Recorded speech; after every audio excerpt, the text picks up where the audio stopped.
Cordial saludo, el día de hoy les vengo a hacer una presentación breve sobre el contacto del idioma español con el inglés en los Estados Unidos.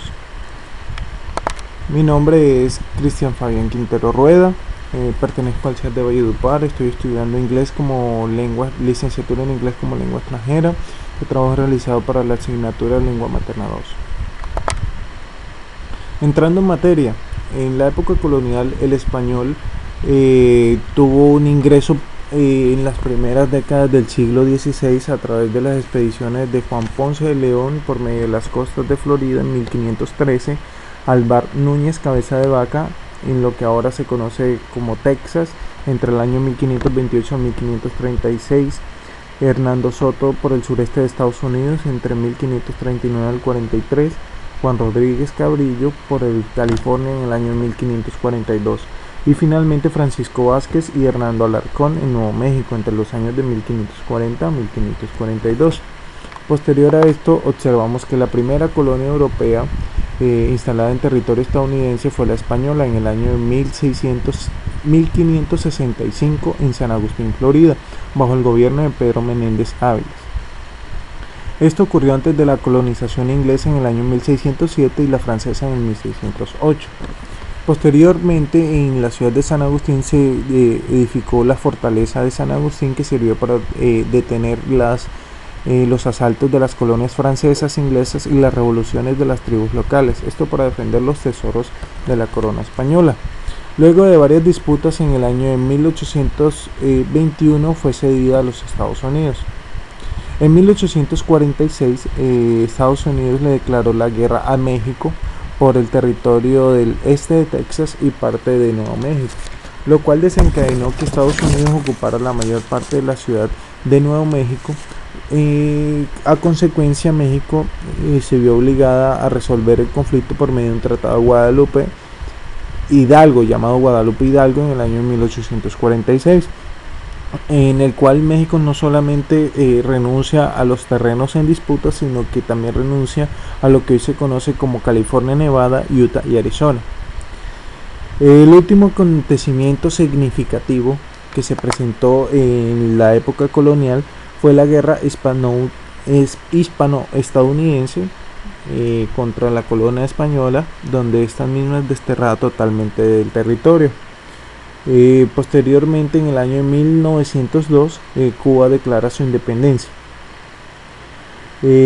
Como notación especial, Puerto Rico siempre ha sido manejado por medio del control político de Estados Unidos, pero aún así el idioma español es el idioma nativo y socialmente denominante.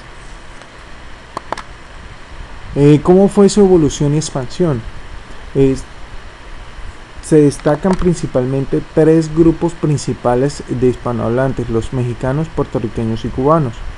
El señor Aurelio Espinosa publicó los primeros trabajos significativos en el idioma del idioma español.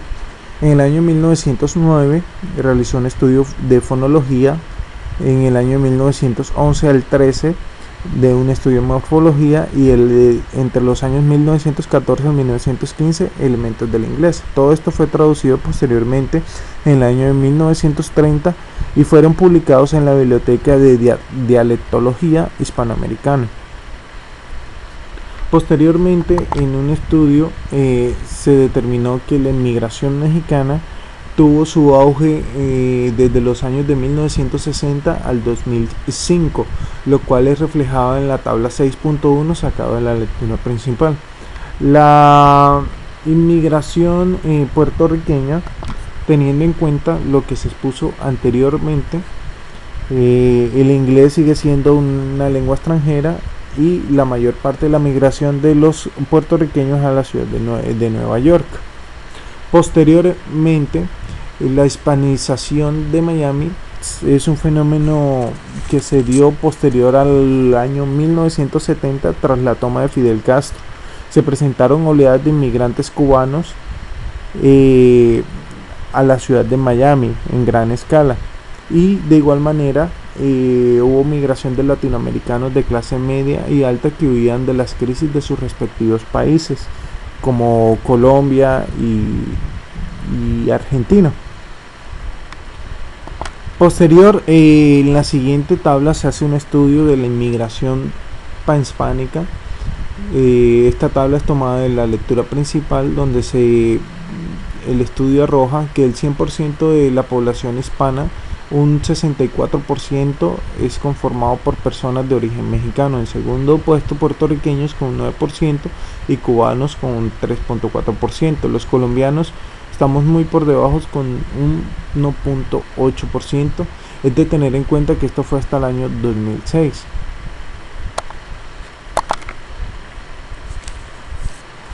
Continuidad generacional. Entonces aquí mostramos la tabla 6.4, donde se demuestra el uso del español de las personas hispanohablantes, los cuales están detallados por generaciones: generación 1, 2 y 3. En las primeras generaciones vemos un alto porcentaje del uso del idioma español, con un 88% con los padres, un 74.4% con los hermanos y familiares cercanos y un 74% con mejores amigos o gente cercana. Notamos que esto va en disminución a través de las generaciones. Esto es por la importancia que las primeras generaciones le dan a la educación de las generaciones venideras sobre el idioma inglés. Esto hay que tener en cuenta que en Estados Unidos el inglés es el idioma principal o la lengua principal y es utilizado en eventos públicos, académicos y formales. Esto quiere decir de que las personas hispanohablantes o de origen hispano tienen que utilizar el inglés en sus eventos, dejando relegada el idioma español como una lengua, como una segunda lengua. En el aspecto socioeconómico se puede determinar de que el español es una lengua subordinada y lo hablan cuando nadie nos puedan oír. Esto es debido a la formalidad del idioma, pero hay un fenómeno especial en este aspecto y es relevado por la tabla 6.5, el cual demuestra que cuando los ingresos son generados por la madre y estos ingresos son superiores a $12,000 anuales, el uso del idioma español está en un 75% frente al de los ingresos de los padres, que está en un 40.4%. Esto muestra que el idioma español como un orgullo familiar. Finalmente, la variación del español. Es innegable que el español se puede ser influenciado por el inglés de estas personas que residen en ese país. Por ejemplo, en esta conversación toman prestada la palabra boil, que en español significa hervidas, y le incluyen una conversación casual. Es de tener en cuenta que la mayoría de los hispanohablantes nativos de Estados Unidos hablan lo que es denominado el Spanglish. Es de tener en cuenta que las palabras tomadas de los léxicos o los léxicos o los préstamos léxicos del idioma inglés se llaman anglicismos. A continuación mostraré unos ejemplos generales de estos préstamos: la palabra club, hobby, gol, penalty, y variaciones como futbolista, boxeador, boxeo, liderato. Esto quiere decir de que estos préstamos retoman un significado en el idioma español. Ok, esto es todo. Gracias por su atención. Muchas bendiciones.